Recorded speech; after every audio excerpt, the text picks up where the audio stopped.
Hello' বন্ধুসকল, মই আশা কৰোঁ আপোনাক সকলোৱে ভালে আছে।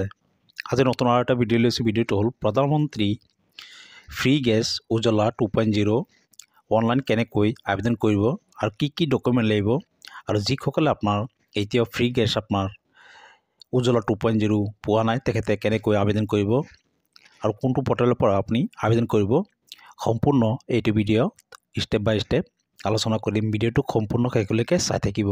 হেল্ল' ভিউয়াৰ্স, আৰু এটাই ৰিকুৱেষ্ট, যদি কোনোবা মোৰ চেনেলত নতুন ভিজিট কৰিছে চেনেলটো ছাবস্ক্ৰাইব কৰিব আৰু কাষত থকা বেল আইকনটো অল কৰি দিব।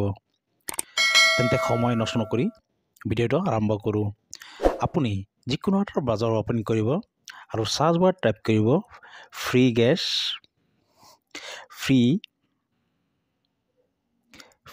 গেছ 2.0 আৰু চাৰ্চ কৰি দিব। হেল্ল' ভিউয়াৰ্স, আপুনি চাৰ্চ কৰি দিয়াৰ লগে লগে এনেকৈ আপুনি ডেশবোৰ্ড দেখা পাব। ইয়াত চাওক apply for new Ujjwala 2.0 connection PMUY। আপুনি প্ৰথম যিটো লিংক আছে অফিচিয়েল চাইট, আপুনি ইয়াতে ক্লিক কৰি দিব আৰু অলপ ৱেইট কৰিব। হেল্ল' ভিউয়াৰ্স, ইয়াত চাওক আপোনাৰ প্ৰধানমন্ত্ৰী উজ্জ্বলা যোজনা 2.0। আপুনি ইয়াত চাওক প্ৰধানমন্ত্ৰী উজ্জ্বলা যোজনা 2.0 তলত চাওক ক্লিক হেয়াৰ আৰু ইয়াত চাওক click here to apply for new Ujjwala 2.0। যিসকলে এতিয়া চৰকাৰী গেছ আপোনাৰ পোৱা নাই তেখেতে ইয়াৰ পৰা আবেদন কৰিব পাৰিব, আৰু কি আপোনাৰ এলিজিবিলিটি আৰু ক্ৰাইটেৰিয়া সম্পূৰ্ণ এইটো ভিডিঅ'ত দেখুৱাম। ভিডিঅ'টো চাই থাকিব।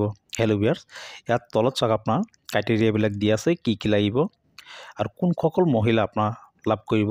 ইয়াত চাওক SC ST প্ৰধানমন্ত্ৰী আৱাস যোজনা গ্ৰামীণ। ইয়াত চাওক আপোনাৰ 18 বছৰৰ পৰা যিকোনো মহিলা আপোনাৰ এই ফ্ৰী গেছৰ কাৰণে আবেদন কৰিব পাৰিব। ইয়াত চাওক কাষ্টমাৰ KYC আধাৰ কাৰ্ড লাগিব আৰু আপোনাৰ ৰেচন কাৰ্ড লাগিব। আপোনাৰ এইটো আবেদন কৰাৰ কাৰণে এটা আধাৰ কাৰ্ড লাগিব আৰু আপোনাৰ ৰেচন কাৰ্ড লাগিব। আপুনি আবেদন কৰাৰ কাৰণে ইয়াত চাওক ক্লিক হেয়াৰ টু এপ্লাই, ইয়াতে ক্লিক কৰি দিব। এনেকৈ আপোনাৰ ডেশবোৰ্ড আপুনি দেখা পাব। ইয়াত চাওক ইণ্ডিয়ান গেছ, আপুনি আবেদন কৰাৰ কাৰণে ইয়াত চাওক ক্লিক হেয়াৰ টু এপ্লাই, আপুনি ইয়াৰ পৰা আবেদন কৰিব পাৰিব। ইণ্ডিয়ান গেছ এপ্লাই কৰাৰ কাৰণে আমাৰ চেনেলত অলৰেডি ইণ্ডিয়ান গেছ আবেদন কৰাৰ কাৰণে প্ৰক্ৰিয়াটো এটা ভিডিঅ'ত আপলোড কৰি দিয়া আছে। ভিডিঅ'টো চাওক আপোনালোকে কেনেকৈ ইণ্ডিয়ান গেছ আবেদন কৰে, আপুনি আবেদন কৰিব পাৰিব। আৰু ইয়াত চাওক Bharat gas, click here to apply. এইটো অলৰেডি এটা ভিডিঅ' বনাই আমাৰ এইটো চেনেলত আপলোড দিয়া আছে, আপোনালোকে ভিডিঅ'টো চাই আপলোড কৰিব পাৰিব। আৰু এতিয়া আপোনালোকক দেখুৱাম SP গেছ কেনেকৈ আপুনি আবেদন কৰিব। ইয়াত চাওক ক্লিক হেয়াৰ টু এপ্লাই, আপুনি ক্লিক হেয়াৰ টু এপ্লাই ইয়াতে ক্লিক কৰি দিব। এনেকৈ আপোনাৰ ডেশবোৰ্ড আপুনি দেখা পাব। ইয়াত চাওক আপোনাৰ দুটা অপশ্যন দিয়া আছে, ৰেগুলাৰ কানেকশ্যন ৰেজিষ্ট্ৰেশ্যন আৰু ইয়াত আছে উজ্জ্বলা বেনিফিচিয়াৰী কানেকশ্যন। আপুনি উজ্জ্বলা বেনিফিচিয়াৰী কানেকশ্যন ইয়াতে টিক মাৰ্কটো লগাই দিব। হেল্ল' ভিউয়াৰ্স, এনেকৈ আপোনাৰ ডেশবোৰ্ডটো আপোনাৰ অ'পেন হৈ যাব। হেল্ল' ভিউয়াৰ্স, আপুনি অলপ স্ক্ৰল ডাউন কৰি ইয়াত চাওক আপোনাৰ আই একচেপ্ট এবভ ডিক্লাৰেশ্যন। আপুনি এই বক্সত আপুনি টিক মাৰ্কটো দি আপুনি ডিক্লাৰেশ্যন দি দিব আৰু অলপ ৱেইট কৰিব। এনেকৈ আপোনাৰ ডেশবোৰ্ড আকৌ আপোনাৰ অ'পেন হৈ যাব। আপুনি অলপ স্ক্ৰল ডাউন কৰিব। ইয়াত চাওক আপোনাৰ প্ৰথম চাওক all field mark with star mark mandatory. যিকেইটা আপোনাৰ ষ্টাৰ মাৰ্ক দিয়া আছে গোটেইকেইটা আপোনাৰ ফিল কৰিব লাগিব। প্ৰথমতে ইয়াত চাওক আপুনি নেম ৱাইজ, আপোনাৰ যদি ডিষ্ট্ৰিবিউটাৰৰ নাম আপুনি জানে তেন্তে আপুনি নেম ৱাইজত ৰাখিব, আৰু যদি নাজানে তেন্তে আপুনি লোকেশ্যন ৱাইজ, আপুনি লোকেশ্যন ৱাইজত ক্লিক কৰিলে আপোনাৰ ঘৰৰ ওচৰত যিটো আপোনাৰ SP গেছ ছাৰ্ভিচ আছে এইটো আপোনাৰ শ্ব' কৰিব। গতিকে মই লোকেশ্যন ৱাইজত ক্লিক কৰি দিম।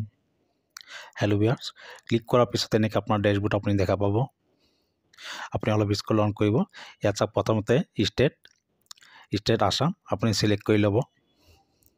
হেল্ল' ভিউয়াৰ্স, অলপ স্ক্ৰল ডাউন কৰিব। ইয়াত চাওক চিলেক্ট ডিষ্ট্ৰিক্ট, আপুনি ইয়াতে ক্লিক কৰিব। ইয়াৰ পৰা আপোনাৰ ডিষ্ট্ৰিক্টটো আপুনি চিলেক্ট কৰিব। মই এক্সাম্পল এটা চিলেক্ট কৰি আপোনালোকক দেখুৱাই আছোঁ। আৰু অলপ স্ক্ৰল ডাউন কৰিব। ইয়াত চাওক চিলেক্ট ডিষ্ট্ৰিবিউটাৰ, আপোনাৰ ঘৰৰ ওচৰত যি ডিষ্ট্ৰিবিউটাৰ আছে শ্ব' কৰিব। এনেকৈ আপোনাৰ কোড থাকিব, আপুনি আপোনাৰ ডিষ্ট্ৰিবিউটাৰৰ ওপৰত ক্লিক কৰি দিব। হেল্ল' ভিউয়াৰ্স, ক্লিক কৰাৰ পিছত অলপ স্ক্ৰল ডাউন কৰিব ইয়াত আপোনাৰ ডিষ্ট্ৰিবিউটৰ কণ্টেক্ট নাম্বাৰ দিয়া থাকিব ইয়াৰ পৰা আপুনি কণ্টেক্ট কৰিব পাৰে বা আপুনি নেক্সট কৰি দিব নেক্সটত ক্লিক কৰাৰ পিছত অলপ ৱেইট কৰিব এনেকৈ আপোনাৰ ডেশবৰ্ড আপুনি দেখা পাব ইয়াত চাওক প্ৰথমতে ইয়াত আপোনাৰ আধাৰ কাৰ্ড নাম্বাৰটো আপুনি ইয়াত ফিল কৰি দিব ইয়াত চাওক আপোনাৰ আধাৰ কাৰ্ড নাম্বাৰটো আপুনি ইয়াত ফিল কৰি দিব মই ফটোৰ আধাৰ কাৰ্ড নাম্বাৰটো ফিল কৰি আপোনালোকক দেখুৱাই আছোঁ হেল্ল' বন্ধুসকল আপুনি আধাৰ কাৰ্ড দিয়াৰ পিছত ইয়াত আপুনি আপোনাৰ টাইটেলটো আপুনি সিলেক্ট কৰিব ইয়াত আপোনাৰ ফাৰ্ষ্ট নেম দিব ইয়াত মিডিল নেম দিব ইয়াত আপোনাৰ লাষ্ট নেমটো দি দিব দিয়াৰ পিছত আপুনি অলপ স্ক্ৰল ডাউন কৰিব লাগিব ইয়াত আপোনাৰ এই ক্যালেন্ডাৰত ক্লিক কৰিব আৰু আপোনাৰ ডেট অফ বাৰ্থটো দিব আৰু ইয়াত আপোনাৰ সিলেক্টত ক্লিক কৰি আপোনাৰ কাষ্টটো আপুনি সিলেক্ট কৰি ল'ব আপুনি কোনটো কাষ্টৰ হয় আপুনি জেনাৰেল কাষ্টৰ হ'লে আপুনি আদাৰ্ছত সিলেক্ট কৰিব নাইবা আপোনাৰ যদি অন্য কাষ্ট হয় তেন্তে আপুনি OBC SC ST যি হয় আপুনি সিলেক্ট কৰি ল'ব হেল্ল' ভিউয়াৰ্স ইয়াত আপোনাৰ ষ্টেট সিলেক্ট হৈ থাকিব ষ্টেট সিলেক্ট হৈ যোৱাৰ পিছত আপুনি ইয়াত চাওক ৰেশন ইস্যু ডেটটো ইয়াত দি দিব ইয়াত আপোনাৰ ৰেশন কাৰ্ড নাম্বাৰটো আপুনি দি দিব দিয়াৰ পিছত অলপ স্ক্ৰল ডাউন কৰিব আপুনি যদি ৰুৰেলত আপুনি আছে তেন্তে আপুনি ৰুৰেল সিলেক্ট কৰিব আৰু যদি আৰবানত আছে তেন্তে আপুনি আৰবান সিলেক্ট কৰিব ইয়াত আপোনাৰ হাউচ নম্বৰটো দি দিব ইয়াত আপোনাৰ ষ্ট্ৰীট নেমটো দি দিব ইয়াত আপোনাৰ সিটি বা টাউনটো দিব ইয়াত আপোনাৰ সিলেক্টত ক্লিক কৰি আপোনাৰ ডিস্ট্ৰিক্টটো আপুনি সিলেক্ট কৰি ল'ব হেল্ল' ভিউয়াৰ্স ইয়াত আপোনাৰ ইমেইল আইডি থাকিলে দি দিব ইয়াত এটা এক্টিভ মোবাইল নাম্বাৰ দিব আৰু যদি অফিস ফোন নম্বৰ আছে দি দিব ইয়াত যদি আপোনাৰ ৰেসিডেন্ট ফোন নম্বৰ আছে দি দিব দিয়াৰ পিছত আপুনি অলপ স্ক্ৰল ডাউন কৰিব স্ক্ৰল ডাউন কৰাৰ পিছত ইয়াত আপোনাৰ আধাৰ কাৰ্ড শ্ব' কৰিব আপুনি ইয়াত চাওক ইয়াত আপোনাৰ IFSC কোড দিব কনফাৰ্ম কৰিব IFSC আৰু ইয়াত আপোনাৰ বেংক একাউণ্ট ডিটেইলছটো আপোনাৰ দিব লাগিব ইয়াত আপোনাৰ বেংক একাউণ্ট নাম্বাৰ দিব কনফাৰ্ম কৰিব একাউণ্ট নাম্বাৰ আৰু ইয়াত আপোনাৰ অটোমেটিক আপোনাৰ বেংকৰ নামটো আহি যাব আৰু অলপ স্ক্ৰল ডাউন কৰিব হেল্ল' ভিউয়াৰ্স ইয়াত চাওক LPG কানেকশ্যন ডিটেইলছ আপুনি প্ৰথম যেটো আছে ইয়াতে টিক মাৰ্ক ৰাখিব 14.2 kg আৰু এইকেইটা হ'ল আপোনাৰ সৰু আপোনাৰ সিলিন্ডাৰ হয় গতিকে আপুনি প্ৰথম যেটো আছে ইয়াতে আপুনি ক্লিক মাৰ্কটো ৰাখি দিব আৰু ইয়াত চাওক আপোনাৰ proof of address আপোনাৰ ইয়াৰ পৰা যিকোনো এটা এড্ৰেছ প্ৰুফৰ কাৰণে আপোনাৰ সিলেক্ট কৰিব লাগিব ইয়াত চাওক পাছপোৰ্ট আছে আধাৰ কাৰ্ড আছে বেংক ষ্টেটমেণ্ট আছে ভোটাৰ ID আছে ড্ৰাইভিং লাইসেন্স আছে আপোনালোকে যি ডকুমেণ্টছ আপোনাৰ তাত আছে আপুনি টিক মাৰ্কটো দি দিব আধাৰ কাৰ্ডটোৱে মই দিছোঁ আৰু অলপ স্ক্ৰল ডাউন কৰিব ইয়াত আপোনাৰ আধাৰ কাৰ্ড নাম্বাৰটো আপুনি ইয়াত ফিল কৰি দিব ডকুমেণ্ট নাম্বাৰটো আৰু যদি ভোটাৰ ID দিয়ে তেন্তে আপোনাৰ ভোটাৰ ID কাৰ্ডৰ নাম্বাৰটো আপুনি ফিল কৰিব লাগিব আৰু ইয়াত চাওক আপলোড ডকুমেণ্ট যদি আপুনি আধাৰ কাৰ্ড সিলেক্ট কৰে ইয়াত আপোনাৰ আধাৰ কাৰ্ড শ্ব' কৰিব যদি আপুনি ভোটাৰ ID সিলেক্ট কৰে তেন্তে আপোনাৰ ভোটাৰ ID সিলেক্ট কৰিব লাগিব ইয়াত আপোনাৰ আধাৰ কাৰ্ডৰ নামটো দিব আৰু এই সিলেক্টত ক্লিক কৰি আপুনি আধাৰ কাৰ্ডটো আপুনি আপলোড কৰি দিব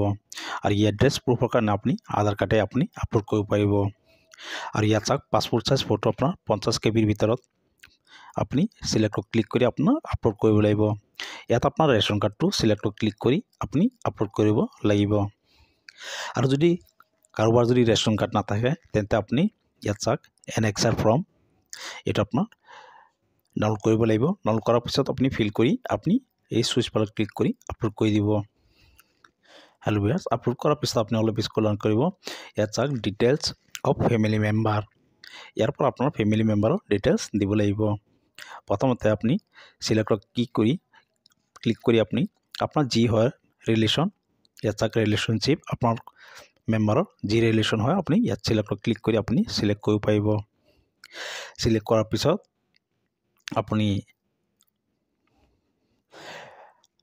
আপোনাৰ ৰিলেশ্যন যি হয় আপুনি তেখেতৰ নামটো ইয়াত ফিল কৰিব ফিল কৰাৰ পিছত ইয়াত আপোনাৰ এই মানুহজনৰ আপোনাৰ আধাৰ নাম্বাৰটো ইয়াত ফিল কৰিব ইয়াত ডেট অফ বাৰ্থটো দিব আৰু ইয়াত আপোনাৰ জেন্ডাৰটো আপুনি সিলেক্ট কৰিব ইয়াত আপোনাৰ ৰিজন অফ আধাৰ ইয়াত আপুনি সিলেক্টত ক্লিক কৰি ৰিজনটো দি দিব আৰু ইয়াত চাওক আপোনাৰ এড ফেমিলি মেম্বাৰ আৰু যদি আপোনাৰ মেম্বাৰ আছে আপুনি এড মেম্বাৰত ক্লিক কৰি আপুনি আপলোড কৰিব পাৰিব আপলোড কৰাৰ পিছত আপুনি অলপ স্ক্ৰল ডাউন কৰিব ইয়াত আপোনাৰ ডিক্লাৰেশ্যন ইয়াত আপুনি এই আই একচেপ্ট এবভ ডিক্লাৰেশ্যন ইয়াতে টিক মাৰ্কটো দি আপুনি ফাইনেলি ছাবমিট কৰি দিব। ছাবমিট কৰি দিয়াৰ লগে লগে আপুনি এটা ৰিচিপ্ট পাব। তাত আপোনাৰ এপ্লিকেশ্যন নাম্বাৰ বা ৰেফাৰেঞ্চ নাম্বাৰটো থাকিব। এই নাম্বাৰ দি আপুনি ষ্টেটাছ চেক কৰিব পাৰিব আপোনাৰ কানেকশ্যনটো আপোনাৰ এপ্ৰুভ হ'ল নে নাই। এপ্ৰুভ হোৱাৰ পিছত আপুনি আপোনাক এজেঞ্চিৰ পৰা কল আহিব। কল অহাৰ পিছত আপোনাক গেছটো ৰিচিভ কৰাৰ কাৰণে আপোনাক মাতিব। আপুনি এই ফ্ৰী গেছটো আপুনি ৰিচিভ কৰিব পাৰিব। মই আশা কৰোঁ আপুনি অনলাইন ফ্ৰী গেছৰ কাৰণে আবেদন কৰিব পাৰিব। ভিডিঅ'টো আজিলৈ ইমানে। যদি ভিডিঅ'টো ভাল লাগিছে এটা লাইক কৰিব আৰু যদি কিবা সুধিব আছে কমেণ্ট কৰিব পাৰে। ধন্যবাদ।